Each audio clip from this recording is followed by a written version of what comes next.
लता मंगेशकर ने रफ़ी साहब को याद करते हुए एक इंटरव्यू में कहा था, सरल मन के रफ़ी साहब बहुत सुरीले थे। ये मेरी खुशकिस्मती है कि मैंने उनके साथ सबसे ज़्यादा गाने गाए। गाना कैसा भी हो, वो ऐसे गा लेते थे कि गाना ना समझने वाले भी वाह वाह कर उठते थे। लेकिन क्या आप जानते हैं कि एक समय ऐसा भी आया था कि दोनों कलाकार एक दूसरे से बेहद नाराज हो गए थे।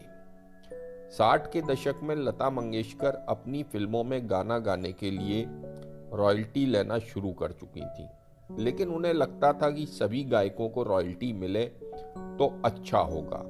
लता जी, मुकेश और तलत महमूद ने एसोसिएशन बनाई और रिकॉर्डिंग कंपनी एचएमवी और फिल्म प्रोड्यूसर्स से मांग की, गायकों को गाने के लिए रॉयल्टी मिलनी चाहिए। लेकिन लता जी की मांग पर कोई सुनवाई नहीं हुई, तो सबने मिलकर एचएमवी के लिए रिकॉर्ड करना ही बंद कर दिया। तब कुछ निर्माताओं और रिकॉर्डिंग कंपनी ने मोहम्मद रफ़ी को समझाया कि ये गायक क्यों झगड़े पर उतारू हैं। गाने के लिए जब पैसा मिलता है तो रॉयल्टी क्यों मांगी जा रही है। अब रफ़ी भैया बड़े भोले थे, उन्होंने कहा मुझे रॉयल्टी नहीं चाहिए। उनके इस कदम से सभी गायकों की मुहिम को धक्का पहुंचा, क्योंकि रफ़ी साहब तो सब गायकों के सिरमौर थे। अगर वो पीछे हटते तो बाकी गायकों की इस मुहिम का कोई मतलब नहीं रह जाता, उन्हें कोई गंभीरता से भी नहीं लेता। मुकेश ने लता मंगेशकर से कहा, लता दीदी, रफ़ी साहब को बुलाकर आज ही सारा मामला सुलझा लिया जाए। सबने रफ़ी साहब से मुलाकात की, सबने रफ़ी साहब को समझाया तो वो गुस्से में आ गए और मुकेश की तरफ देखकर बोले, मुझे क्या समझा रहे हो, ये जो महारानी बैठी हैं इसी से बात करो। तो लता जी ने भी गुस्से में कह दिया, आपने मुझे सही समझा, मैं महारानी ही हूं। रफ़ी साहब ने लता जी से कहा, मैं तुम्हारे साथ गाने ही नहीं गाऊंगा। लता ने भी पलटकर कह दिया, आप ये तकलीफ मत करिए, मैं ही नहीं गाऊंगी आपके साथ। अब मामला संगीन हो गया।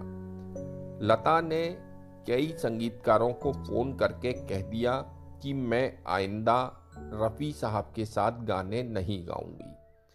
इस तरह से लता और रफ़ी साहब का 3 साढ़े 3 साल तक झगड़ा चला और पूरी फिल्म इंडस्ट्री परेशान हो गई।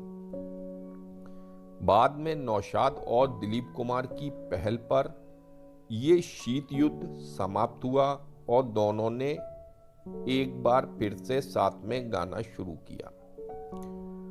सुलह हो जाने के बाद भी साल 1963 में आई वी शांताराम की सेहरा फिल्म के एक गाने सजना तुम तो प्यार हो के दौरान दोनों महाकलाकारों के बीच फिर तल्खी देखने को मिली। हुआ यूं कि गाने की रिहर्सल के बाद जब इस गाने की रिकॉर्डिंग हो रही थी तो एक जगह रफ़ी साहब ने अचानक अपना सुर बदल लिया, जबकि रिहर्सल में वो सुर नहीं था।